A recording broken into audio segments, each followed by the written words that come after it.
Barbara, for joining me on my podcast, Beyond the Deal. I very much appreciate it.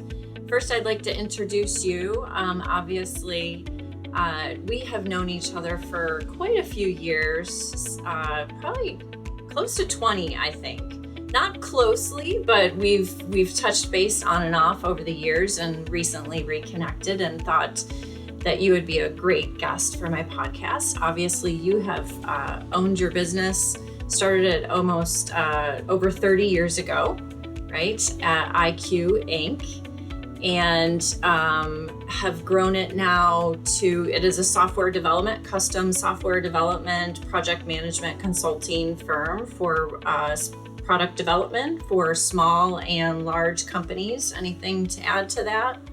That is correct. We do a lot of custom software solutions in the medical device space, transportation, energy, Internet of Things. Nice. Yes. And obviously the firm has grown. I think when we first talked 20 years ago, it was a good size, but smaller in scope, if you will. I think you might have had 10 or 15 people at that time. And now, how many people do you have on your staff, either full-time or contract? Well, we have all full-time employees, and we generally float around the 50, 55. We've been as high as 70, but as the needs come and grow, as technology changes, our footprint changes quite a bit. So yes, we have grown from the 10 to 15 to 50 to 70. We like to stay small but mighty. Yeah, no, that's a great size firm, and you can really be able to, deliver quality service, I'm sure, to your clients, as well as good product design, if you will, and custom software solutions. So I know that's a tough space that can easily get all over the place, right? Correct. That's our goal, is to deliver with excellence. As we serve in many different industries. That's correct, Joe. Well, one of the things that we were talking about in prepping for this call was about, over the years, right? The different economic shifts that have happened from, 2000, 2001, then 2008, and then, even the 2018, if you... 2020, there were some bumps in there around that time as well. And then obviously COVID. And now again, as we had talked, there's certainly some delays, if you will, or companies that are apprehensive about outlay of cash. Certainly on my side, I've seen that. I think you've seen some delays potentially on some decisions that are being made.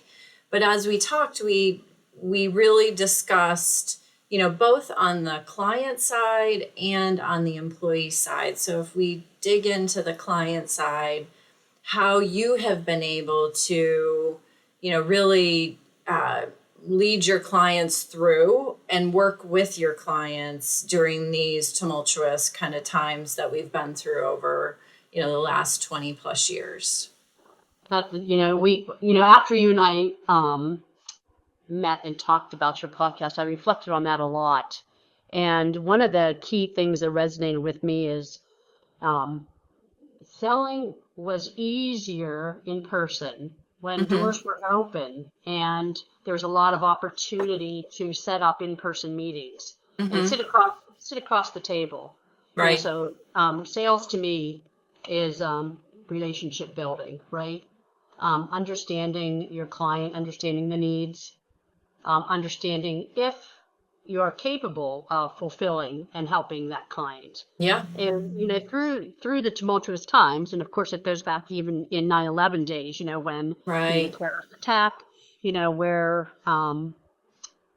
buyers and I think even the whole population in general became a little less trusting. And so the doors started locking down and you started having multiple gatekeepers, to get in front of the right people to talk to. So it makes it certainly difficult to create those relationships. And once you create those relationships, obviously you want to hold on to those relationships.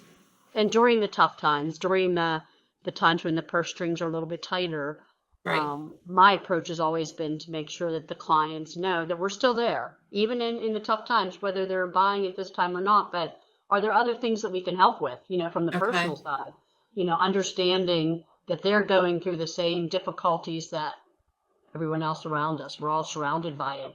Yeah. So Yeah. I hope that resonates with you. The change, the real big change, has been happening over time, and then COVID certainly um, it made that probably even more exemplified, right? So that Yeah.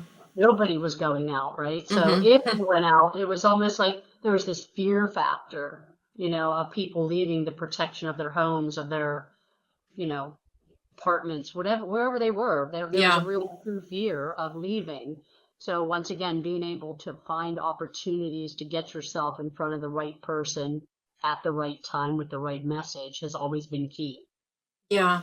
Now, have you dug deeper, or have you typically dug a little bit deeper with clients in those tough times to make sure, whether they be current clients or what if they are a prospect, if you will, and they're now telling you they delay, right? How have you, especially during those, so for example, now it might be delay in decisions, or it might be AI, right? That companies are delaying based on the unknown of how AI might impact a product or delivery schedule, et cetera.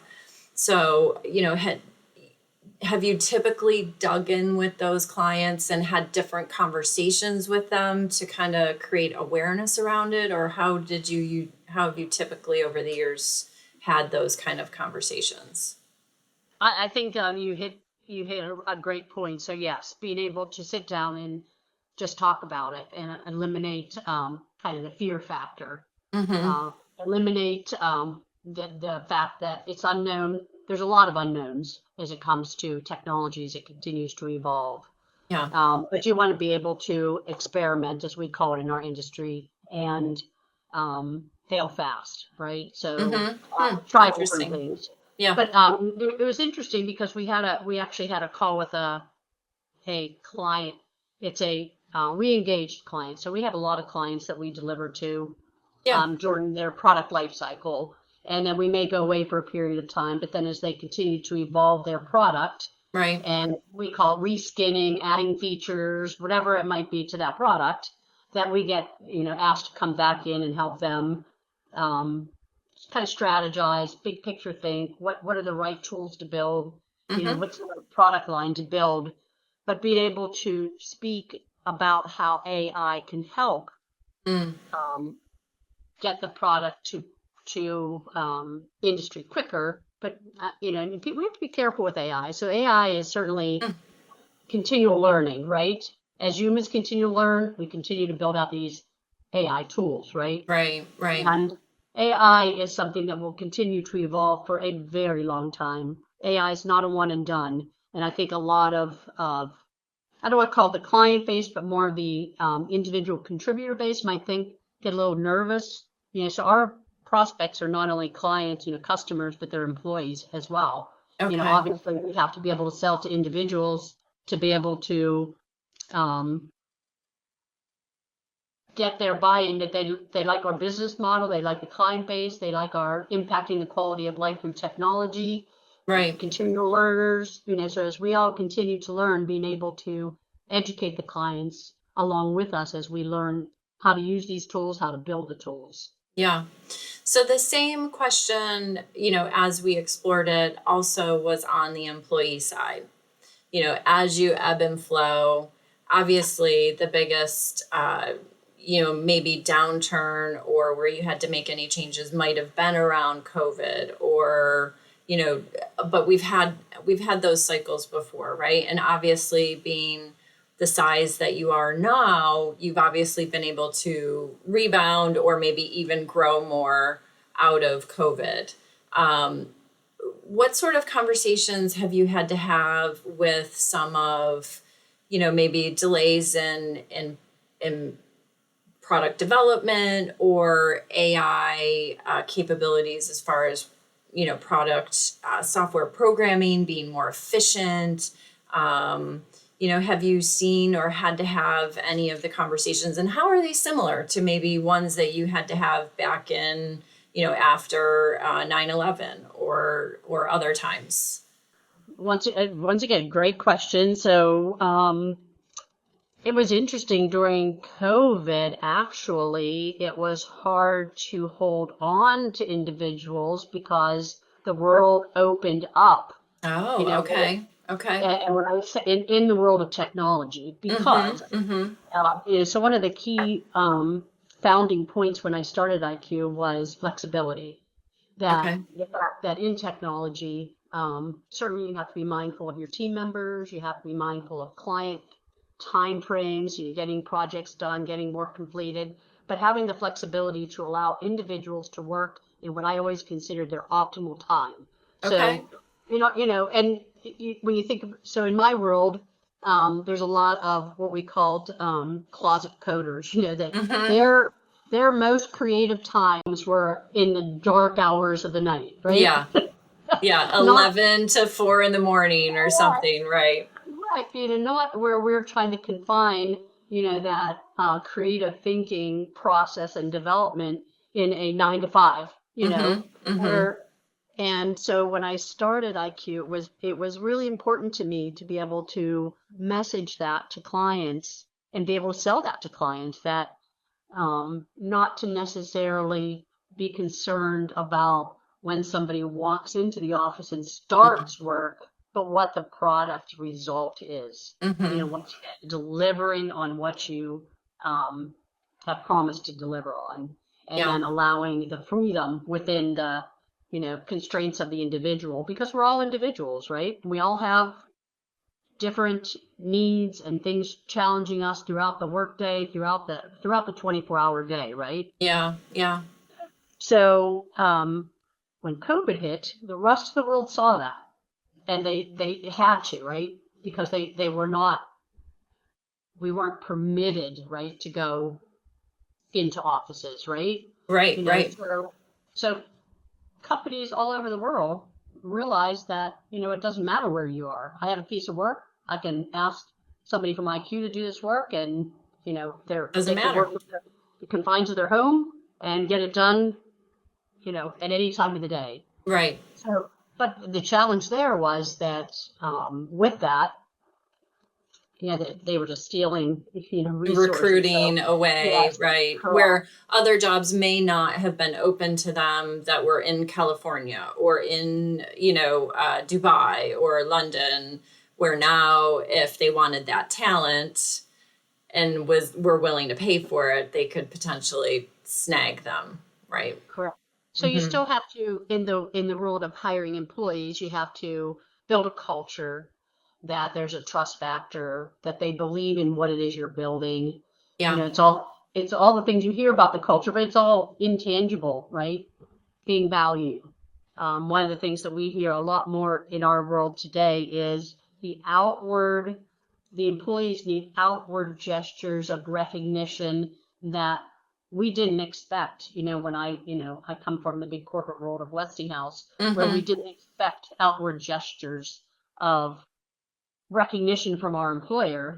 Our recognition was, our paycheck at the end of Right. the week, Right. month, whatever it was, a holiday party occasionally here and there, but the outward gestures of recognition have become very important from the employee side, Right. and being able to create an environment but not overdo it as well, to be genuine about it. Right. Right. If I'm making sense in that. Yeah, well, it sounds like, 30 years ago or 20 years ago, when you started IQ, thinking about the work environment in a different way where you weren't that punch in the clock 9 to 5, or hey, I'm staying until 6 because I want to get this project done. Even starting your company thinking about it in that different way, had to have been different back then, Absolutely. you So, in know? fact, I laugh because if you read any early articles about me when I started the company, I said I was the queen of flex. I was Okay. raising I was raising a young family.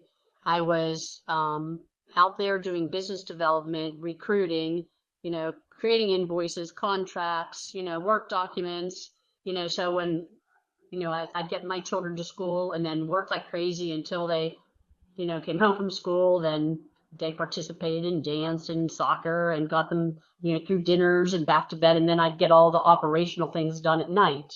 And Yeah. then, my goal was always to be in front of the potential customers and potential employees, during those hours when my children were at school. So Right. the in person to me is really key in sales and business development, and especially early on in the Mm-hmm. relationship building, there could be a lot of grace um, with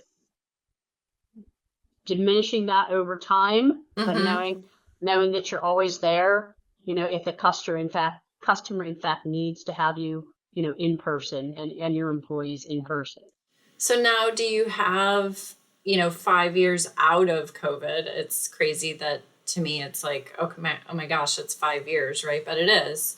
Um, do you have all of your or most of your employees on site again? Has it flipped back, or is it still some and some? It's still majority remote. Okay. Yes. Okay.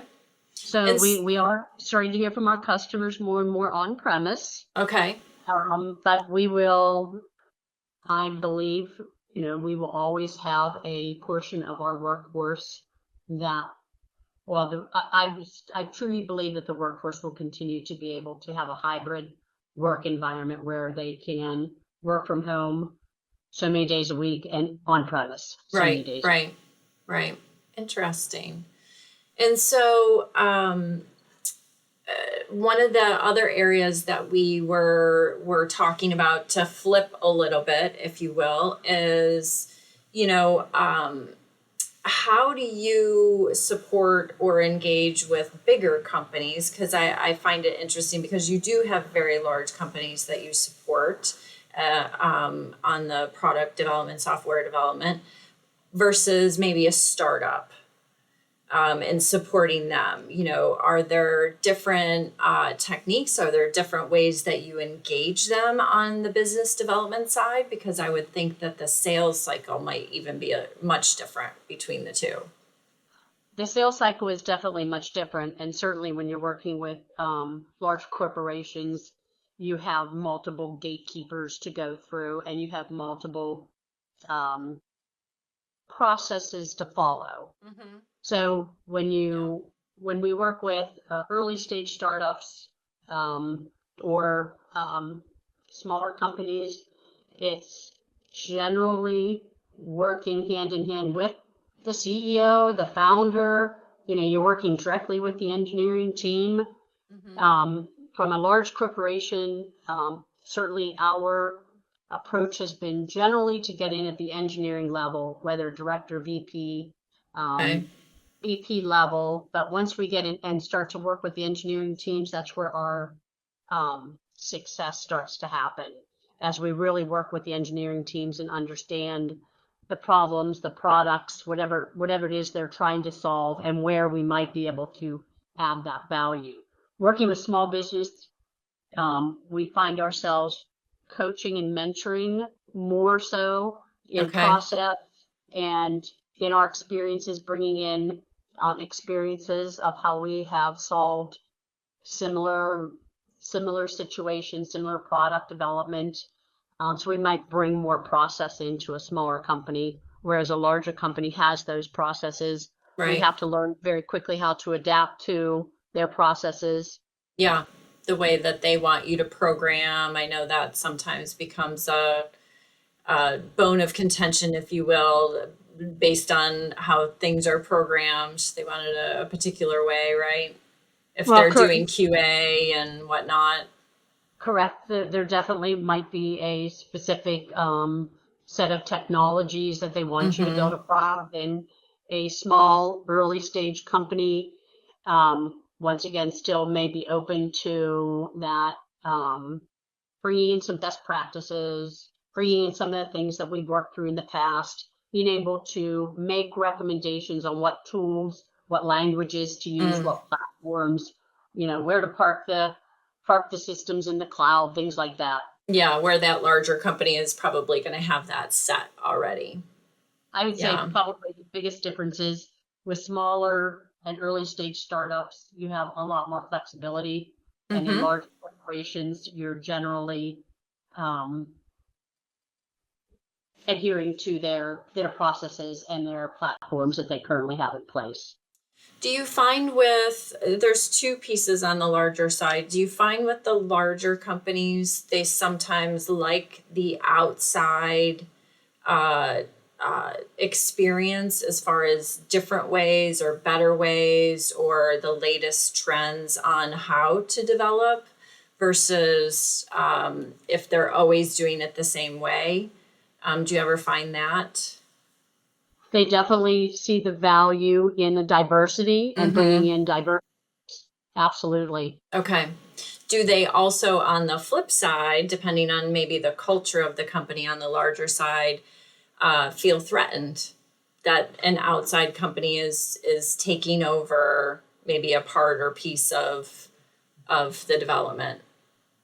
I haven't seen that so much. Okay. And certainly in being in technology for over 30 years, there's definitely the ebbs and the flows as new technologies become, as they are adopted throughout industry, bringing in individuals, as I said, that diverse workforce that has that experience to be able to bring it in. When we work with our clients, we generally try to make sure we have a transition plan. I had a customer at one time say, "What do you mean you're going to go away?" And I said, "Well, your model should be that you could be independent and run without us at some point." Yeah. unless, Yeah. unless you want us to own the whole product development life cycle. But once again, is bringing bringing their teams along with us as we build out the platforms. Right. So I There, know there might be there might be some resistance, in an individual contributor came okay. in, but generally that wouldn't happen. Once again, it's how you build those teams and become integrated. We become very well integrated with the teams that are currently in place at the larger clients. So you mentioned before about FaceTime and having FaceTime and developing, that relationship on the sales that as you're bringing in new clients. How has that changed after COVID? Are you still able to get in front of and have those face-to-face meetings, or are many more of the meetings like this? I will say that the time to a meeting can happen more quickly when Mm-hmm. you're open to having meetings like this through Mm-hmm. screen time. Right. If you wait for the face to face, to be able to have a breakfast meeting or in office or over lunch or whatever, it tends to extend, when that can happen because our Right. calendars aren't necessary. You have to schedule in travel time, Right. obviously. They have to schedule in travel time and even away time from their office, right? Where a screen time meeting allows you to basically click on and off within, you get reminded 10 minutes before your meeting. You Right. can you can close down everything you were working on, similar to what we did here. If you could close out everything you were working on, close it out, and then 5 minutes Stay after our focused. call, they can get right back to what they were doing, and they don't have Right. to, segue back into the office environment. But once again, if there's a strategic meeting, if there's some big picture thinking, those are Mm-hmm. always, in my opinion, much more beneficial to be having in person. Right. Right. Are you working with larger companies or even startups that are not local to you that you're traveling or in those kind of situations? So for example, I've had clients from Israel and from Ireland, and it's just it's just virtual over Zoom or over Teams and never actually meet them face to face. I can't say that I have any one customer that I've never met in person. Okay. We definitely have customers that are outside of the Hmm. Pittsburgh proper and within, travel, plane, train, whatever, Right. out of the country, absolutely. But we have had an opportunity to meet, over the years in person, Okay. and even, the U.S. based companies. We actually schedule it into some of our deliverables to Okay. have them done in person. Okay. Nice. Nice. But that's just, our white glove treatment. Right, right, right. I'll have to add that to my white glove treatment. Yeah. um, so to kind of wrap up, if you will, we've mentioned AI a few times. How is that impacting your business? And that can, that's a wide open, right? Whether it be business development or product development or dealing with employees, coaching, all sorts of things. Do you have any words of wisdom for anybody else on things that you've used or situations where it has benefited you or your company? Yes, so we are in the exploration and have been exploring for a few years now in the AI world. So from an employee perspective, we are creating an AI tool to track um, skills basically, and trying Okay. to use the AI to identify skill gaps. So if we look into the crystal ball and see emerging technologies and we have a team that's here and we need to, upskill and help them there, we're using some AI tools to um, identify those gaps and then putting together individual development plans to be able to get our employees Yeah. those skills. Nice. We're also using AI in some of our product development for one of our companies Mm-hmm. and being able to identify anomalies in a work behavior, Okay. things that need to be addressed, right, through um, just activity that's happening to say, okay, we need to correct this behavior, we need to change this through videoing and watching and teaching. It's all Okay. about AI. It's all about continuing to teach and feed whichever tools it is that you're building, Right. Right. and being able to make sure that we're feeding correct data. Okay. And have you So used it on the business development side at all, tools for yourself? we have actually built tools as well. So Okay. what we're doing is currently we're building a tool that um, is able to marry our skill tracker to our Mm-hmm. employee skills Yep. with um, our client CRM database to say, okay, so Jill's out here and she has a product and she needs us to have these skills. Okay, AI tool, go out here. Who on our current team has that skill, Mm-hmm. has those skills, and is able to identify rather quickly, which allows us to respond more quickly. Got it. Cool. Very And cool. also, we're looking at using it for responding to RFPs. So in Mm. our world, Yeah. responding to RFPs, there's a lot of data that you'll collect about your business, right? So you have a lot of Right. boilerplate data, and when you're responding to a proposal, there's boilerplate information, and you can Right. just go out Right. there and pull that data in and start to build that Perfect proposal. use. Yeah, because those are usually heavy lifts. Yeah. Right. So did I answer your question? Yeah, absolutely. Have you had any over the years that you've tried that maybe hasn't worked out the way that you've wanted it to? AI tools or Mm-hmm. just AI um tools. I would say the team has probably experimented with it. We have what we call our technology radar team, Mm-hmm. and they don't spend, they spend a couple hours a week exploring tools, as I said, trialing them, and then either adopting or excluding them very quickly. So Right. I would imagine that we have. Yeah. Okay. Well, thank you, Barbara. I very much appreciate you joining me on today's podcast. It's been a pleasure, and I wish you the best in the future. And I know we'll stay in touch. We're both avid golfers, so hopefully we'll be able to get out this season and get around in. I do have a dream, for creating a little golf ball that could build some AI into it, and put in I want this to go 300 yards, and I don't want it to go. That would be great. That would be great. Cool? Yeah. Hey, Jill, I appreciate you. Thank you. Yeah, you're welcome. Thank you.